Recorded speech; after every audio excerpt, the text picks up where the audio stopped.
Je confesse à Dieu Tout-Puissant. Je reconnais devant vous, frères et sœurs, que j'ai péché en pensée, en parole, par action et par omission. Oui, j'ai vraiment péché. C'est pourquoi je supplie la bienheureuse Vierge Marie, les anges et tous les saints, et vous aussi, frères et sœurs, de prier pour moi, le Seigneur notre Dieu.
les Lévites, les faux prophètes.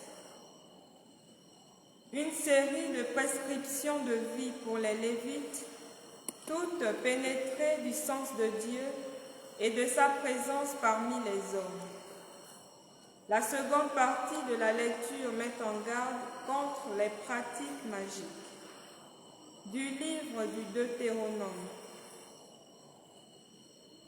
Les prêtres lévites, toute la tribu de Lévi, n'auront ni part ni héritage avec Israël. Pour se nourrir, ils auront les mains du Seigneur et son héritage.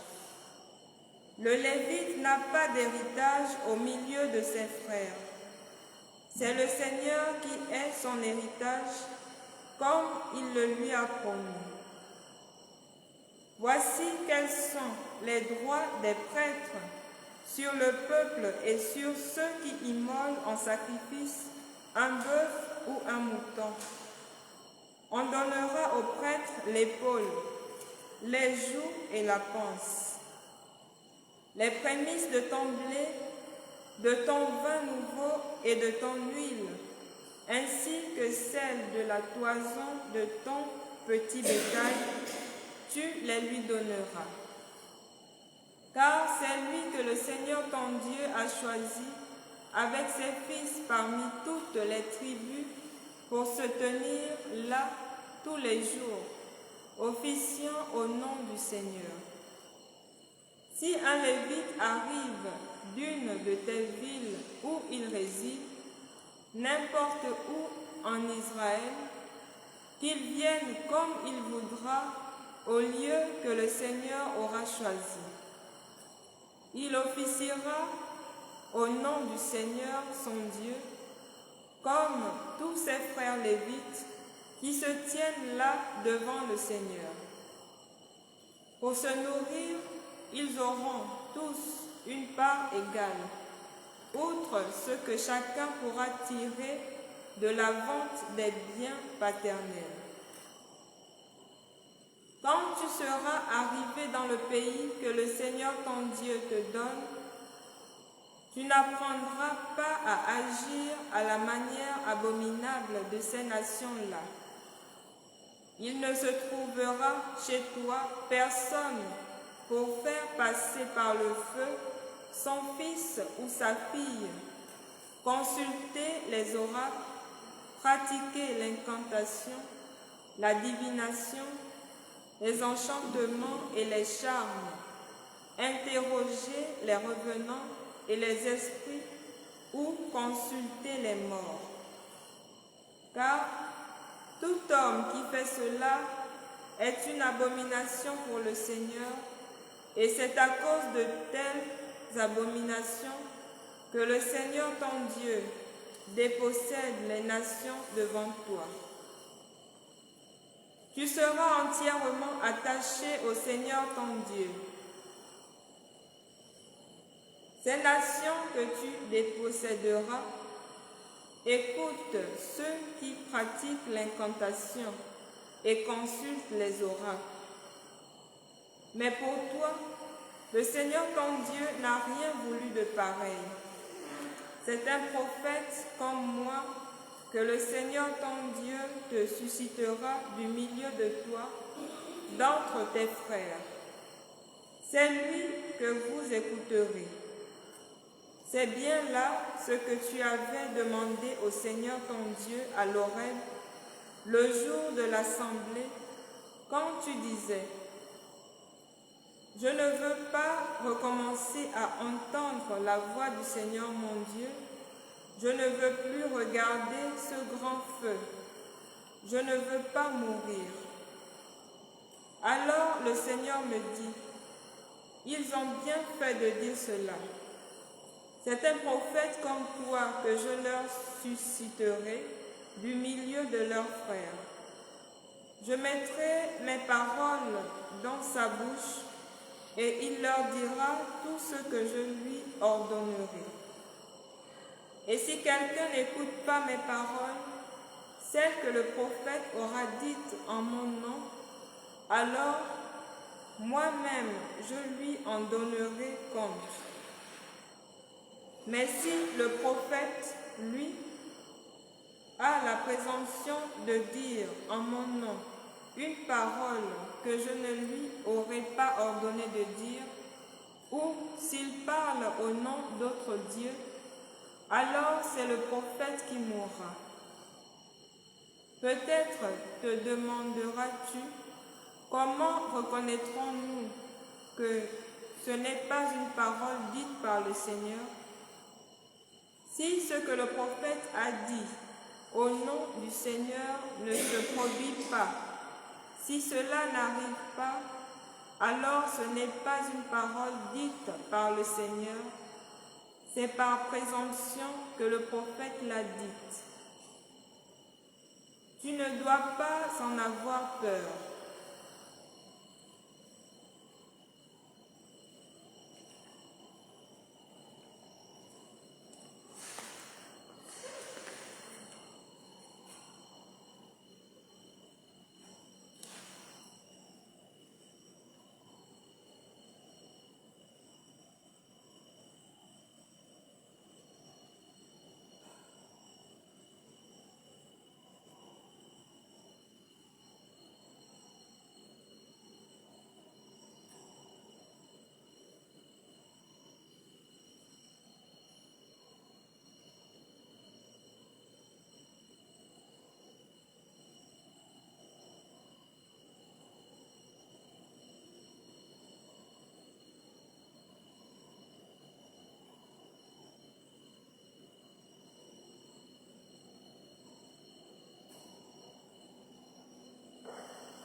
Prophète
Acte du deuxième concile du Vatican, la liturgie. Présence du Christ à son Église dans la liturgie. Le Christ est toujours là auprès de son Église, surtout dans les actions liturgiques. Il est là présent dans le sacrifice de la messe, dans la personne du ministre, car celui qui offre maintenant, par le ministère des prêtres, est celui-là même qui s'offrit alors lui-même sur la croix. Il est présent surtout sous les espèces eucharistiques. Il est là lorsque quelqu'un baptise. Il est là présent par sa vertu dans les sacrements, au point que lorsque quelqu'un baptise, c'est lui qui baptise. Il est là présent dans sa parole, car celui qui parle tandis qu'on lit dans l'Église, car c'est lui qui parle tandis qu'on lit dans l'Église les Saintes Écritures. Enfin, il est là présent lorsque l'Église prie et chante les psaumes, lui qui a promis « Quand 2 ou 3 sont réunis en mon nom, je suis là au milieu d'eux ».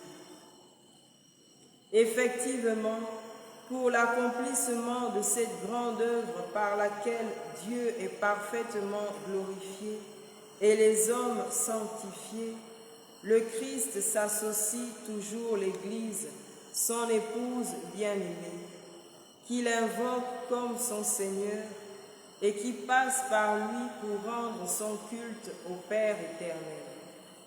C'est donc à juste titre que la liturgie est considérée comme l'exercice de la fonction sacerdotale de Jésus-Christ, exercice dans lequel la sanctification de l'homme est signifiée par des signes sensibles et est réalisée d'une manière propre à chacun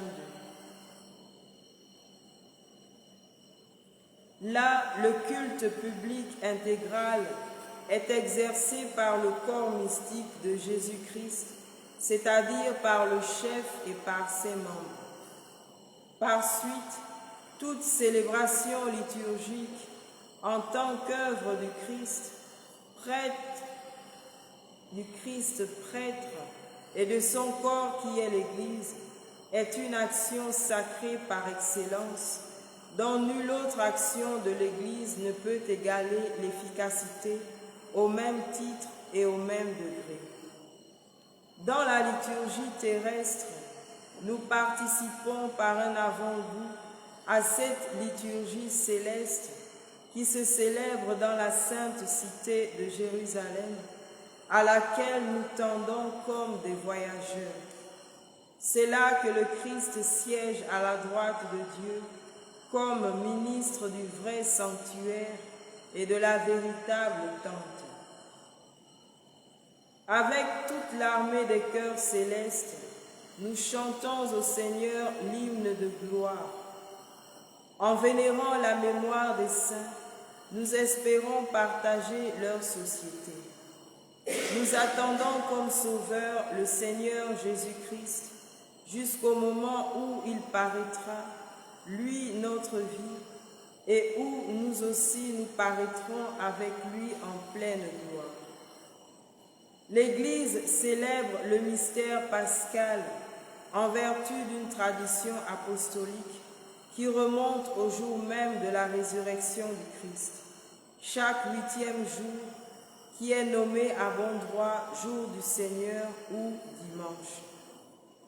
Ce jour-là, en effet, les fidèles doivent se rassembler pour que, en entendant la parole de Dieu et en participant à l'Eucharistie, ils se souviennent de la passion, de la résurrection et de la gloire